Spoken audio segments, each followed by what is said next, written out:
Everyone, we've made it. We've survived the morning. Hope you've all had a fantastic start to your day, mooching around this wonderful show, learning lots of interesting things and getting lots of inspiration for everything that you're doing out in the world to make this beautiful planet that we live on a better place. And speaking of, I'd like to introduce our next speaker, Alex Camacho from ISLA, who is going to talk about how they are making the world a better place with a fantastic little presentation on what's going on in the world of ISLA. So without further ado, I will leave it to you, but I will just give a little quick reminder to use the headphones. That will be the best experience for everyone, particularly on that side of the room, because I found out it's very quiet over there without them. And we've also got the little Slido QR code for any questions that you'd like to ask. And yeah, once again, thank you very much for coming to Event Sustainability Live. Big thanks to our sponsors, Evolution Dome, and welcome to the GL Events stage, Alex Camacho. Testing. Can you guys hear me? Great. Thank you very much, Benjamin, and thank you to ESL for having me here today. My name is Alex Camacho. I'm the Community and Stakeholder Engagement Manager at ISLA. That means I do a lot of different things, but in a nutshell, I essentially try to draw as much knowledge into our network as possible, package that up, and then try and share that out with our members. So I stand before you today with a message of hope and empowerment. That's right. Events, whether they be conferences, trade shows, award shows, music festivals, concerts, weddings, community gatherings, they all have a significant impact on the environment. But the good news is that we're beginning to witness a profound shift in the way that events are being organized with a growing focus on sustainability and responsibility. People are coming together to make events not only enjoyable and memorable, but environmentally conscious, from reducing waste, using renewable energy, sourcing ingredients from more sustainable sources, promoting local materials. The world of events sustainability really is undergoing a remarkable transformation. Now, here's the most exciting bit. You guys are all an integral bit of this transformation. Each and every one of you has the power to be part of this change. So you have the power to influence the events that you organize, support, or even the events that you attend. Your choices matter, and your actions can be the driving force that continues to drive change in the industry. Now, sustainability in the events industry, it's not just a buzzword, it's a call to action. It's about redefining our practices, shaping a more responsible and sustainable future. But I get it. It can sound quite overwhelming if we're trying to do all of this on our own, if we're left to our individual devices. And this is why making change is a lot easier when you're part of a change-making community. That's why I'm here today to talk to you about ISLA. So we are a UK-based non-profit organization founded by event professionals and industry leaders, and we're focusing on this idea of a sustainable future for the events industry. I'm here today to tell you about our approach to sectoral transformation, our vision, our mission, how being part of a change-making community can benefit both individual organizations and the wider industry, and some of the inspiring changes that I've already seen take place. So ISLA launched in September 2020 with 12 founding agency members. There they are in the top left, the OGs. We have now grown to a community of almost 200 member organizations. The events industry is a really complex ecosystem. None of us can deliver an event entirely on our own. We know that all the project deliveries require tightly coordinated collaboration and coordination between loads of different stakeholders in order to make them work. Likewise, with sustainability, we need to move away from operating in our own little silos as individuals and coming together, aligning our goals, aligning our steps needed to achieve those goals, and cultivating greater trust between all of the different stakeholders involved. ISLA's mission, put simply, is to accelerate the transformation of the event industry in line with a global net zero future. And this is through thought leadership, data-driven insights and empowerment tools that can help individual organizations define their own pathway towards net zero. We're an action-driven network, and what I mean by that is that we are actively pulling on different knowledge and expertise from all of the different stakeholders in the industry in order to facilitate that change. You can see here we've got agencies, brands, suppliers, in-house events teams, exhibition organizers, and not forgetting, of course, the venues themselves. We aim to provide universal guidance tools for sustainability, as well as more of a standardization in methods, in measurements. We want to improve everyone's skills and knowledge at the same time, so that we're all playing on a bit more of a level playing field when we're talking about these issues. So we want to determine the challenges, formulate tangible solutions, and then share that knowledge back out. We want to be accelerating that transition to that sustainable future for all of the different stakeholders involved at the same time. These are our three core objectives. We want to enable decarbonization, we want to fund the transition, and we want to restore and regenerate nature. Today, we're primarily going to focus on our journey so far, which has really been about enabling that decarbonization, i.e., industry-wide measurement and reduction of emissions. So we know that we need to reduce our emissions by at least 90% by 2050 to achieve net zero. We know that we need to reduce by 50% by 2030 to align with that net zero pathway in the medium term. That 90, that 50, they're in comparison to our baseline, our business as usual emissions. We need to know what emissions we're creating right now in order to begin setting these reduction targets. And we want to be establishing these baselines as soon as we possibly can. We help set organizations on the pathway towards net zero and sustainability more widely through an ecosystem of services and resources designed to complement one another. Change-making communities offer valuable access to these resources, and they can be instrumental in helping your organization navigate that path towards sustainability. So we offer measurement software, industry reports, more direct consultancy, annual reviews, training, and a best practice framework. And as I said, these are all designed to work together. We're going to begin with our carbon measurement platform, Trace, which we believe is our biggest driver towards decarbonization. We're big believers in you can't manage what you don't measure, and effective data gathering and analysis really is the first major step towards developing your own net zero strategy. So Trace data caption and reporting are aligned with the Greenhouse Gas Protocol and GRI standards for environmental reporting. This enables you to understand the full picture of your event operations within global frameworks and to be compliant with things such as SBTI and Race to Zero. This is an example dashboard that you might see on Trace, just to give you an idea of what the system looks like, and it helps you measure across all areas of event delivery. So we've got audience and crew, travel and accommodation, transport logistics, build and graphics, waste and recycling, food and drink, and energy. But it's not just about measuring the emissions themselves. It's a lot more than that. It helps you in your decision making. It helps you to prioritize, to identify hotspots, and then focus your efforts accordingly. The data gathered and the way that it's presented, it helps you to shift perceptions and increase buy-in.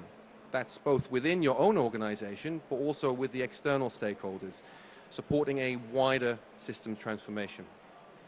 Trace heavily informed our first temperature check report. So this came out in April 2023. If you guys haven't seen it already, I'd recommend taking a look. It was a snapshot of where we currently sit with regards to environmental impact. Using Trace data gathered from 128 UK events, we were able to paint an emissions picture, but across different types of events. So you can see here we've got conferences, exhibitions, activation experientials, dinners and parties. They're not all the same. They all have very specific considerations. And you can see there we've included with and without audience travel, because that's very often the biggest slice of that emissions pie there. Now, we do recognize as well that 128 events isn't necessarily the biggest sample of data. So our next temperature check report, which is going to be coming out next year, we're aiming to use a sample of a minimum of 500 UK events, and what we want to do with that data is actually establish the first UK industry baseline towards the end of 2024. Next, our progression pathway. This is included in every membership as standard. This is an annual review of each ISLA member's progress, including guided next steps. So we assess your progress across 4 core areas. So we've got company operations, so your policies, what's included in them, what isn't included in them, how embedded are they and understood in your organization. Facilities and company procurement, so this could be an office, a warehouse, a storage unit, could be anything from the energy contract you have to the toilet paper that you're using in your office. Company culture and climate literacy, communications, both internal and external, and business model, and that one is all about research and development and your approach to innovation. Then we have the event deliveries themselves, the 4 main categories that we divide into our travel and transport, materials and waste management, catering and energy. But before all of that, we've also got your planning. At what point in your planning process does sustainability feature? To what extent are you planning for sustainability? Measurement and reporting. How are you gathering the data? How is that data being analyzed? What kind of data are you including within and outside of your emissions accountability, and how transparent are you being with that data? And finally, value chain engagement. So how are you engaging with your clients? How are you engaging with your suppliers? What level of alignment and scrutiny is there between yourselves and them with regards to sustainability? Based on your score across the different categories, we are able to provide targeted recommendations and specific actions to take. So that could be training modules to complete, it could be different resources that we offer, and those are all designed to match where you are on the stage of your journey and help you push on to that next level. So you can see here overall, this member has achieved a better score, but they've got some more targeted scoring in these different areas. So that facilities procurement, maybe they've got 100% renewable energy, maybe they've got amazing procurement standards over what they're bringing into their office, but maybe transparency and accountability, they're not yet at a stage yet where they're able to demonstrate their accountability or communicate that type of data externally. Then we have Proceed. So many of the sustainable solutions that we discuss on a day-to-day with our members are taken from Proceed, which is our universal best practice framework. Proceed is designed as a free interactive website, has a whole host of checklists and guidance, helping event businesses and owners understand your environmental impact from both an operational and an event delivery perspective. So actually, any of you could go online today and go on the website and check out some of those tools. As members, you also get access to additional in-depth documents, guides, templates within each of these different core areas. Now, these divide the actions you can take into 3 different levels of basic, better, and best, according to the impact they would have on reducing your emissions or reducing your waste in a particular area there. The core areas and their subcategories, so we break them down even further. Energy, what energy is the venue using? What energy are your facilities using? What energy are the items that you're hiring or buying and bringing onto site? What are they using? How efficient are they? Temporary power, of course, more around generators. Catering, where are the ingredients coming from? What type are they? What kind of distance are we talking about? Service and packaging. Food waste and surplus. There's food waste before it even gets to the plate. The food waste in preparation. There's edible food surplus. There's non-edible food. There are lots of different types of food waste. And then water management. Travel and transport. Audience travel. As I said, very often the biggest slice of the pie there. Your own staff travel, freight and couriers and supply chain. And then finally, production. Purchasing, graphics and signage, built elements, and waste management there. Ooh. There we go. Now, as part of your annual membership, each ISLA member also gets access to a number of online training modules, and this can cover anything from basic climate literacy, measurement, net zero strategy, event project planning for sustainability, and sustainability communications, and that's both corporate communications and how you're communicating on the event site itself. Each live session includes opportunities for discussion and debate, as well as some interactive activities designed to encourage teamwork and a better recall of information. And then finally, consultancy. So we do offer more in-depth consultancy packages if a member wants further detail on top of the other resources we offer. And again, this can cover anything from improving your policies, your communications, better measurement and reporting, integrating trace carbon counting into your company culture, and a materiality assessment. Now, our second objective, funding the transition, this is currently in the planning stage, but it's really central to our vision for the industry. Education, consultancy, using trace, yes, these are some key ways that members in the industry can benefit through our services. However, also as a non-profit, these revenue streams can help us to gradually generate a surplus. These funds will then be used to reinvest into the sector. So our ambition is to invest at least 2 million back into the industry by 2030, and this could be anything from providing the necessary funding to support a business, transform their operations, or to scale solutions and support innovative projects, research and development. Meanwhile, objective number 3, restoring and regenerating nature. Again, this is one of our more medium to long-term objectives. And this is something I'm afraid I'll have to titillate you with a bit more detail another time, but it basically involves encouraging an increase of practices that will enhance biodiversity and return biological materials to the earth. Now, this is largely going to be through changes in our materials and our catering supply chain, but it can also include additional investments. And this is part of the wider industry, part of sustainability more generally. We do have quite a blinkered view on emissions and climate. And yes, it's a very, very important issue, but there are 9 planetary boundaries. Climate is just one of them.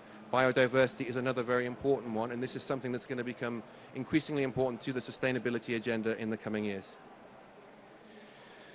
Now I'm going to tell you a bit about how our approach to knowledge sharing within this change-making community provides a feedback loop. Now, we exist as a platform for organizations to also share challenges, best practices, and innovative solutions. And this means providing opportunities for, to learn from others who have already successfully integrated sustainability in their practices, in their event deliveries. And by doing this, we can help collectively raise the bar for sustainability in the industry. I've used the visual analogy of a running race here. When I began working with ISLA 2 years ago, most of our members really were at the very beginning of their journey. They were right at this starting line. They required improvement in organizational knowledge on general sustainability concepts, how they relate to an event's context, a basic understanding of measurement, project planning, stakeholder engagement. Now, this is certainly one type of learning within a change-making community. This is what we would say is I to B, ISLA direct to businesses. So we took our own event industry knowledge, we took our own sustainability knowledge, we combined those together, and we provided services and resources direct to ISLA members. Now, as levels of sustainability literacy improved and company culture around sustainability became more facilitatory, organizations started to increasingly understand the importance of measurement, of data gathering, of analysis as that key foundation stone. They began allocating more resources to sustainability and developing the systems needed to scale up. This year, we've really seen some outstanding progress across the network, with some of the front-running organizations setting the pace in laying some really impressive foundations for more significant decarbonization to come in the future.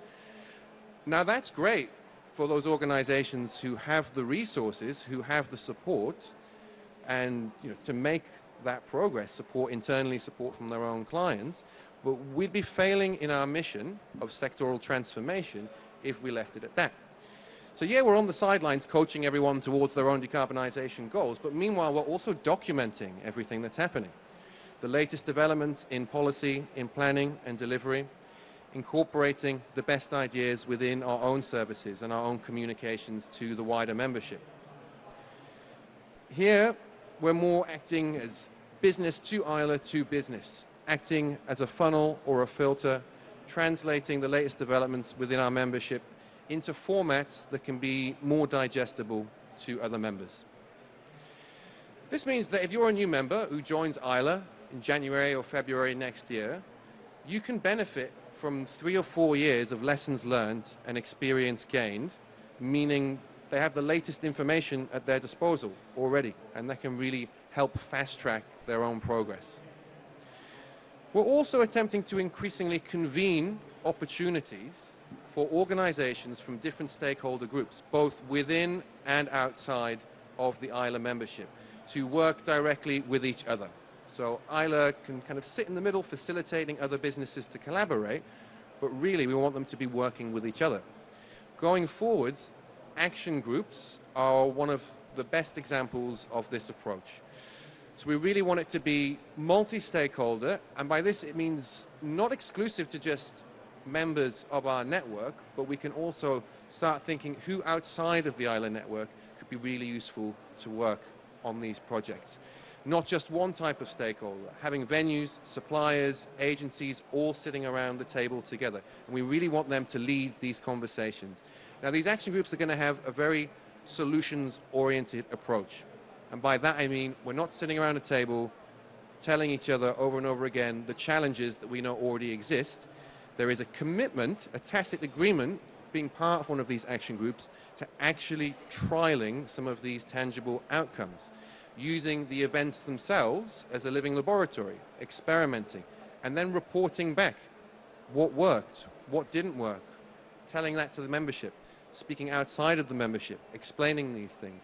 And when we were talking about funding earlier, this again is a really important aspect, a very important funding opportunity of the action groups. So in essence, all 3 of these knowledge exchange models are designed to exist simultaneously, to coexist. As a member, you could be involved in any or all of them. You'd likely start your journey on this model up in the top left and gradually progress into more advanced knowledge sharing models.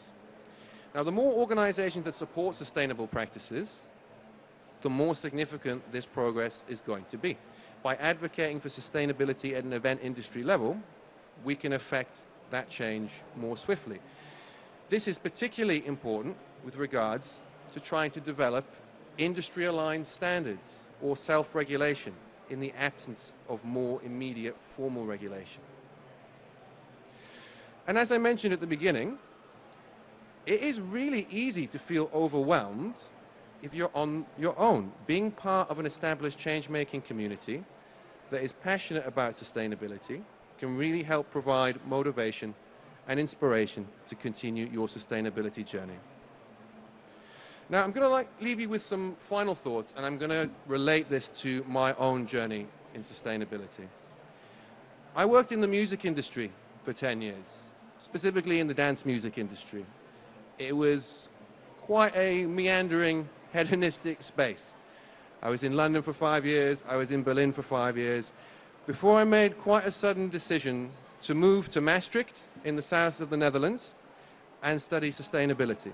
Now, prior to that, if I'm being honest, I was about as sustainably minded as your average Guardian reader. At the start of my learning journey, that subject loomed large. Every few weeks, another subject I'd never studied before was being thrown at me, another exam at the end of it. I was feeling really, really overwhelmed by all of this. But I was really privileged and honored to be part of a change-making community of 80 students from over 20 different countries, each with very different professional or academic backgrounds and life experiences. But ultimately, we all had very similar goals, if not at the beginning, certainly by the end of that course. And I learned just as much from those other students as I did from any of my lecturers. And many of us still stay in touch today to share our sustainability challenges and ideas. So through a lot of hard work and support from both my peers and my lecturers, I got through the course. You know, when I arrived, I didn't really know why I was there. I guess I was just looking for a bit more direction in what I was doing in my career. But once you go through an experience like that, and you process all of that information, it's almost impossible to turn back. Your brain is forever rewired to see and approach things in a different way. And over the past 2.5 years, I've seen exactly the same thing in the ISLA community. I speak to our members every day, and I can see and I can feel from them this change of mindset. For them, like me, there's no going back, only further ahead. And although much hard work remains, it's not easy, I've observed progress within our community far beyond what I expected within the time frame. And this has really provided a great source of inspiration for myself, and I really look forward to sharing more of these case studies with ISLA members and the wider industry so that others can similarly see that progress is achievable. Finally, events are just one sector with some very specific sustainability challenges. However, I would argue that we're almost uniquely positioned to help lead a wider transformation of business and of society. Events, by their very nature, they bring people together, they spark conversations, they influence behavior. So by embracing sustainability, we can make a substantial difference, not only to our own individual businesses, but to our planet as a whole. And I will add to that I had a focus group yesterday with some of our ISLA members, and this very same sentiment was brought up by some of them unprompted. So we are aware of the power that we already have. So if you'd like to find out more about ISLA, there's a ginormous QR code there. You can download our brochure. But in closing, I want to reiterate to you and leave you with this. Change is happening in event sustainability, and you are an essential part of that change. Your choices, your actions, your commitments to sustainability can help shape the future of the industry and the events of the future. I'd invite you to please embrace this opportunity, and let's collaborate to create a world where events can be a beacon of hope for people and the planet. Thank you very much.